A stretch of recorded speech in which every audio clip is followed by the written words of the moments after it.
this is the last subsection of the 5-part video series on religious experience. Now this section is going to concern itself exclusively with objections against religious experience.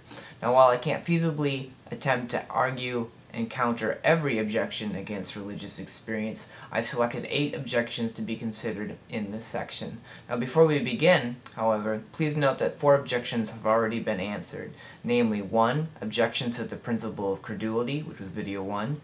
Second objection, the objection that religious experiences cannot be vertical in the presence of false religious claims. That was in the second video. Third objection, the objection that religious experience is internal and cannot be checked for delusive content.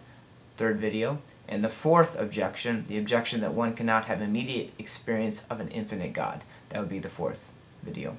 Having summarized the previously covered objections, we are now in good position to cover 8 more. So let's begin.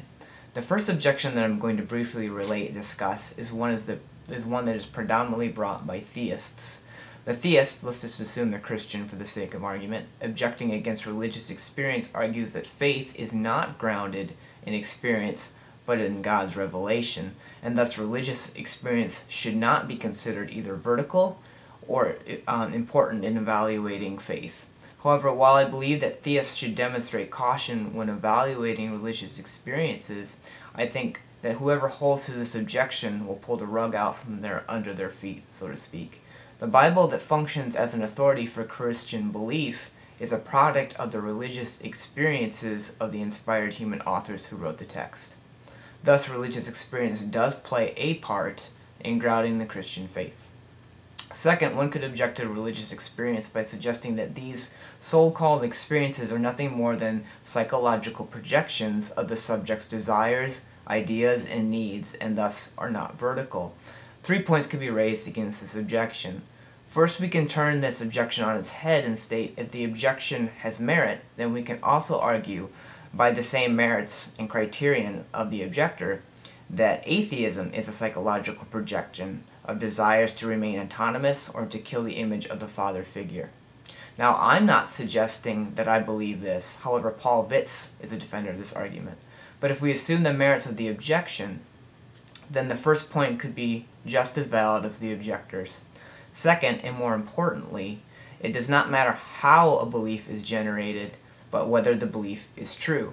Thus, the objector, who suggests that religious experiences are the result of fear or some psychological projection, commits the genetic fallacy, i.e., the fallacy that confuses the origin of belief with the epistemological warrant. Third and lastly, R.C. Sproul suggests that the biblical God is not the sort of being one projects. The Christian God is one who is holy, solid in his moral code and standards, omnipotent and omniscient. If one were projecting experiences with being, we would expect experiences to be much more tame and manageable projections. Third, an objector, like Anthony Flew, could suggest that there is a logical gap between the subjective phenomena and the objective ontological religious claim made by the subject of the religious experience. However, could we not flip this objection around and ask the objector how and when they are justified in making inferences from psychological phenomena of, say, experiencing material objects, and the objective ontological truths of those material objects? Thus, if critics only apply this objection against religious experience, then they do so arbitrarily, since the certainty distinction applies to almost all kinds of experience. Fourth, an objector, such as Graham Oppy, could suggest that religious experiences are shaped by the worldview of the subject, and thus the religious experience is theory-laden and not vertical. 2 points could be made here. First, it would seem that the majority of the observation and interpretations of experience, and not just religious experiences, are theory-laden. In reference to sense experience, empiricists and positivists have searched unsuccessfully for a brute given that is free from interpretation. For example, suppose S is deathly afraid of dogs. One night S is out walking with a friend and sees a shadow run towards her in what appears to S as the shape of a dog while appearing to her friend as the shape of a cat. 2 different individuals interpret their sense experiences differently, both shaped by their worldviews, one being afraid of a dog, one not. Thus, at most, we can say that the interpretations of the religious experience is fallible, but we cannot conclude that the experience itself is cognitively worthless. Second, while point 1 seems to hold quite well, I don't believe that the influence of a prior conceptual framework of experience is necessarily cognitively debilitating. For example, Gwen Griffith Dixon suggests, quote, "Does one say that the humiliation a rape victim feels in the attack is just, quote, her interpretation of the event, distinct from the physical sensations, or is it an integral part of it?" It would seem to me, then, disingenuous to suggest the less interpretation, the better. Fifth, an objector, such as William Rowe, could suggest that religious experiences are private, much like hallucinations, illusions, and dreams, and thus religious experiences are either uncheckable or of no noetic significance like dreams. Note here that if the objector is that religious experiences cannot be checked, then this was addressed in video 3. Here then I will address the other prong of the privacy objection. Kwan asked the question, quote, "In what sense is the sense experience public?" Here Kwan is referring to the false distinction between public sense experience and private religious experience.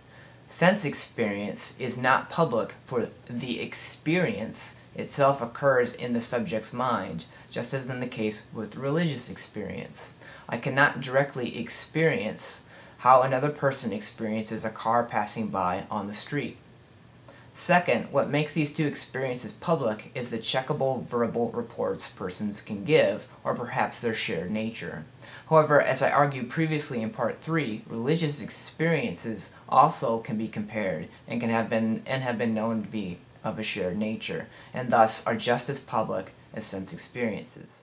Sixth, an objector can suggest that there are usually natural explanations for so-called religious experiences, and inferences to supernatural ontology are dramatic and false.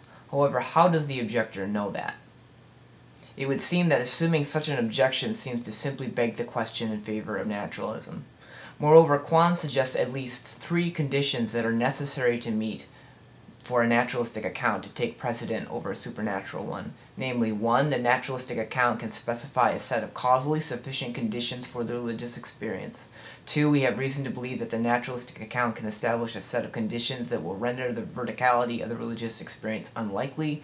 And 3, we have reason to believe that the set of naturalistic conditions really obtain in the majority of cases of religious experience. Now, George Wall's book, Religious Experience and Religious Belief, devotes himself entirely to this issue, where he selects concrete examples of religious experience and demonstrates how naturalistic explanations are inadequate. Seventh, an objector could suggest that if we accept religious experience claims, then this would force us into Globalism, meaning that we'd also have to accept claims of UFO sightings or ghost sightings. However, it is here that the theist can, and I believe often does, follow Richard Swinburne's lead in accepting not only the principle of credulity, but also the principle of testimony and the principle of simplicity. Moreover, the theist could also adopt the principle of critical trust, and apply this principle to all the accounts to measure the verticality. Now, to see what entails the principle of critical trust, see video 4. Further, the theist could appeal to the well-established nature of religious experiences in relation to, say, UFO experiences. For example, why aren't there UFO sightings detailed in more accounts of centuries past? Hence, it would seem that religious experience is 1, well-established to be a shared experience, common ontology, and conceptual coherence, and 2, holds maximal weight via the principle of critical trust. Thus, in light of these 2 points, Globalism does not pertain. Eighth, an objector can claim that religious experiences are so various and mutually contradictory, we should regard them as suspicious or non-vertical. Now, due to time constraints, I cannot go into this point too in depth. Thus, the majority of what I have to say on this is in the description. However, due to 1, the use of the principle of critical trust to sift testimonies of experience, 2, making an analogy from courtroom procedures to testimonies of experience, and 3, the ability to redefine religious experience to narrow definitions, religious experience appears to bypass this objection. Now, if I need to defend this point a little further, Conrad Livingston, then I will. But for now, this point will suffice. Peace.